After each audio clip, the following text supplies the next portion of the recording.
복을 내려 주시기를. 아멘. 자, 지금 이 시간 우리 로마서 3장, 4장, 시편 134편을 우리 함께 읽었습니다.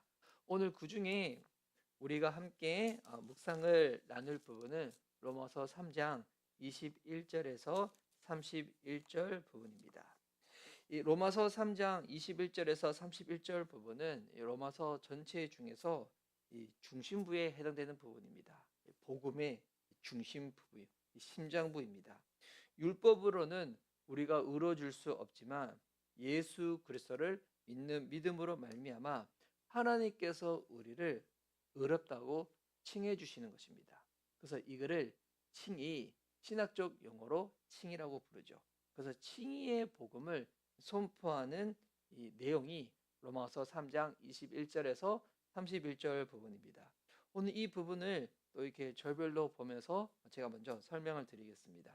우리 21절과 22절 부분에서는 율법 밖에서 나타난 하나님의 의가 있음을 선포하고 있습니다. 21절, 22절 제가 읽겠습니다. 그러나 이제는 율법과는 상관없이 하나님의 의가 나타났습니다. 그것은 율법과 예언자들이 증언한 것입니다. 율법과는 상관없는 하나님의 의가 나타났습니다. 근데 그것이 율법과 예언자들이 증언한 것입니다. 율법과 예언자들은 바로 구약 성경에 말하고 있는 거죠. 구약 성경에서 이미 하나님의 의에 대해서 말하고 있는 내용이 있다는 겁니다. 22절 그것이 무엇인가? 그런데 하나님의 의는 예수 그리스도를 믿는 믿음을 통하여 오는 것인데 모든 믿는 사람에게 미칩니다. 거기에는 아무 차별이 없습니다. 우리가 인간이 율법으로는 의로워질 수 없습니다. 왜? 우리는 율법을 다 지킬 수 없는 이 죄인이기 때문입니다.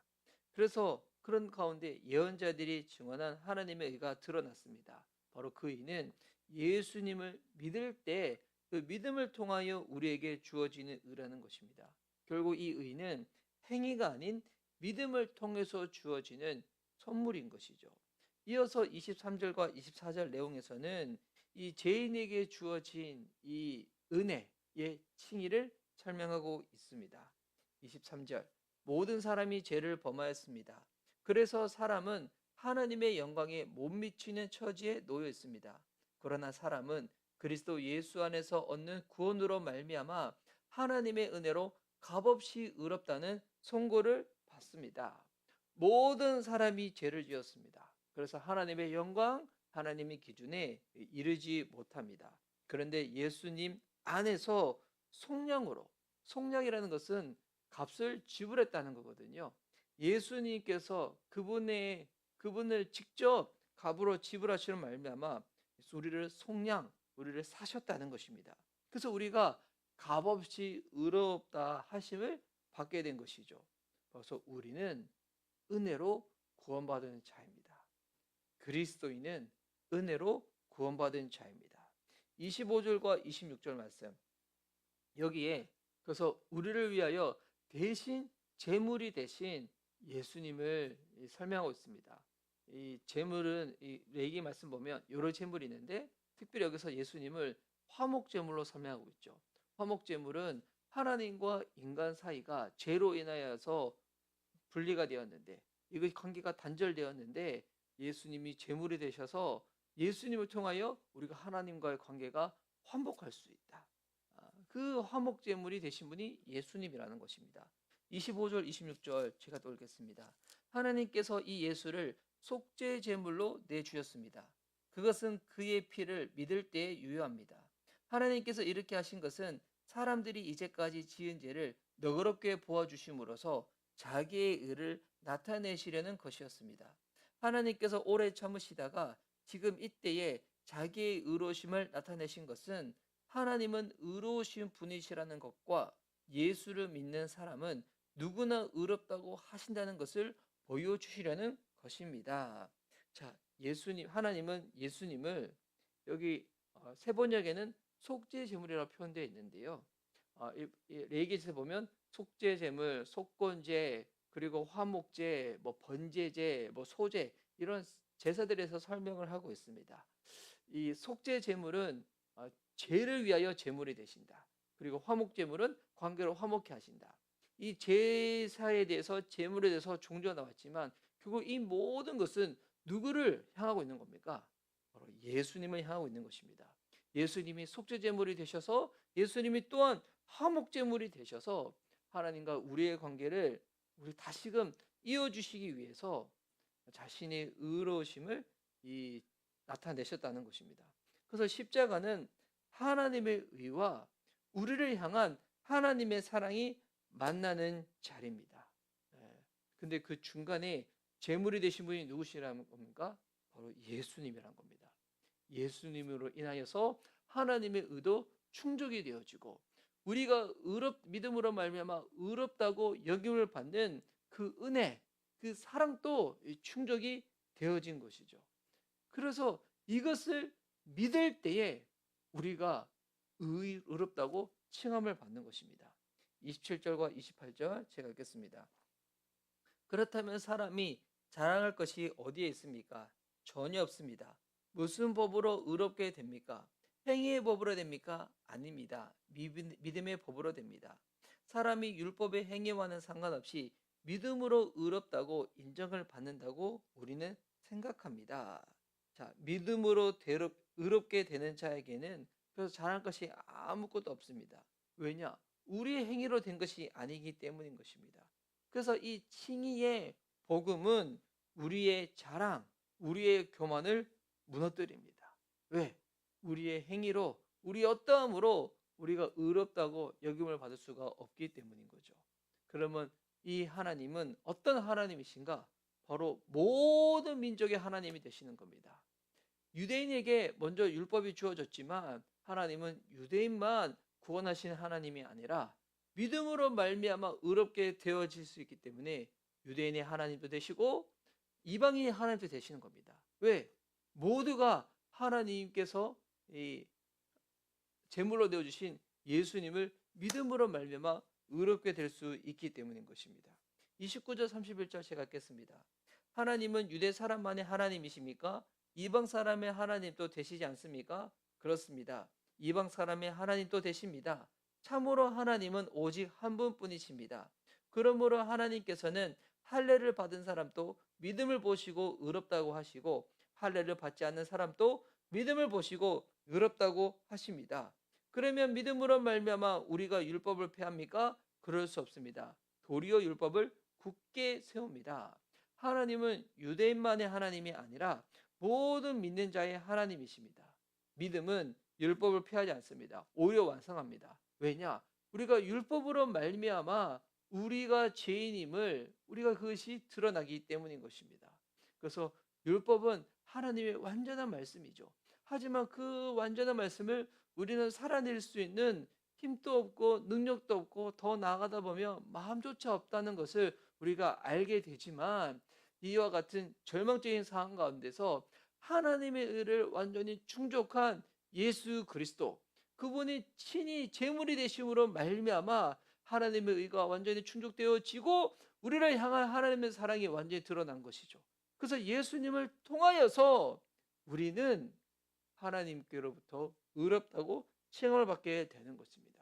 그래서 유대인이든 이방인이든 모든 사람의 하나님, 모든 민족의 하나님이 되시는 겁니다. 그래서 이 복음은 모든 민족을 향한 하나님의 구원 계획입니다. 오늘 우리 읽었던 21절에서 31절 이 부분을 다시 한번 정리해서 말씀드리겠습니다. 먼저 율법으로는 의로워질 수 없습니다.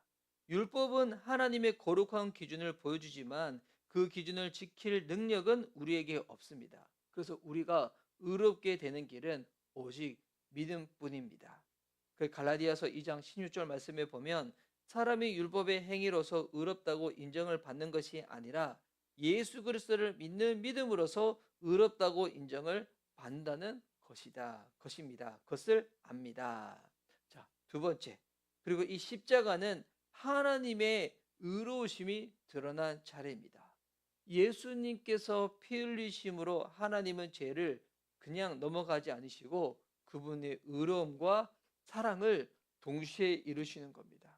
하나님의 거룩의 기준, 바로 예수님께서 죽으심으로 이것이 또한 충족이 되어지는 것이고, 우리를 향한 하나님의 구원의 그 사랑도 예수님의 죽으심을 통하여 동시에 이루어지는 겁니다. 고린도후서 5장 21절 말씀 이렇게 나옵니다. 하나님께서 죄를 알지 못하신 그리스도를 우리 대신 죄로 삼으셨습니다. 그래서 우리는 그리스도 안에서 하나님의 의가 되었습니다. 할렐루야. 그럼 마지막 세 번째, 믿음으로 의롭다 함을 받은 자의 삶입니다. 의롭다 함을 받은 자는 자랑할 수가 없습니다. 자기의 어떠함을. 왜? 모든 삶에서 은혜에 감사하며 율법의 완성인 그저 사랑에 감사함으로 살아가는 것입니다. 그래서 하나님을 높이고 감사하며 살아가는 것이죠. 그리고 우리가 하나님께서 우리를 그렇게 은혜로 부르셨는데, 또한 우리가 하나님 백성답게 살아가라고 말씀을 지키며 살아가는 순종의 삶. 그렇게 살지 못할 때는 회개하여 다시금 회복되어지는 삶으로 살아가게 되면서 우리는 더욱더 주님만 바라보며 주님만 붙잡고 주님만 의지하는 삶을 살게 되어지는 것입니다. 그래서 로마서 5장 1절, 그러므로 우리는 믿음으로 의롭다는 인정을 받았으므로 우리 주 예수 그리스도를 통하여 하나님과 화평을 누리고 있습니다. 예수 그리스도를 통하여서 하나님과 화평을 이루고 있기에 우리는 그 예수님을 오직 자랑하고 붙잡고 신뢰하고 높이는 삶을 살아갈 수밖에 없다는 것입니다. 오늘 이 말씀을 통하여 우리 각자의 삶을, 믿음의 삶을 한번 다시 점검해 봤으면 좋겠습니다. 하나님의 이 복음 앞에 나는 여전히 내 행위나 자격으로 혹 인정받으려고 하는 것은 아닌가? 은혜로 값없이 의롭다 하심을 받았다는 이 복음이 내 마음 안에 얼마나 실감되어지고 실제가 되었는가? 오늘 나는 내 자랑을 내려놓고 믿음으로 하나님만 의지하며 하나님만 높이며 하나님께 영광 돌리는 삶을 살아가고 있는 것인가? 오늘 이 시간 로마서 말씀을 통하여 우리의 삶, 우리의 마음, 우리의 신앙을 한번 점검해 보시고 복음의 이 은혜 앞에 푹 잠기는 시간이 되었으면 좋겠습니다. 로마서 말씀을 처음 읽을 때는 이 말씀이 어떤 말씀인지 잘 이해가 되지 않을 수가 있습니다.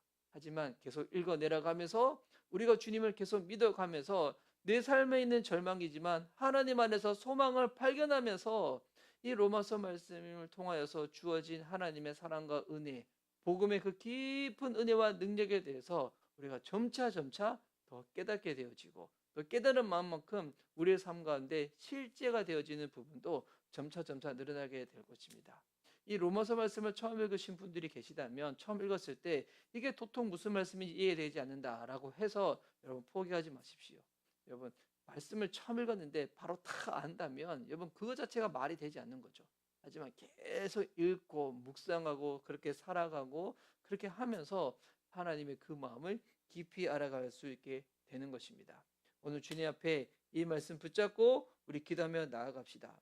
모든 순간에 예수 그리스도 안에 예수 그리스도를 통하여 주어진 하나님의 의를 누리게 하고 그 주님만 높이는 자로, 그 주님만 의지한 자로 살아가게 해달라고 기도하며 나아가는 오늘 이 시간 되었으면 좋겠습니다. 제가 기도 음악 틀도록 하겠습니다.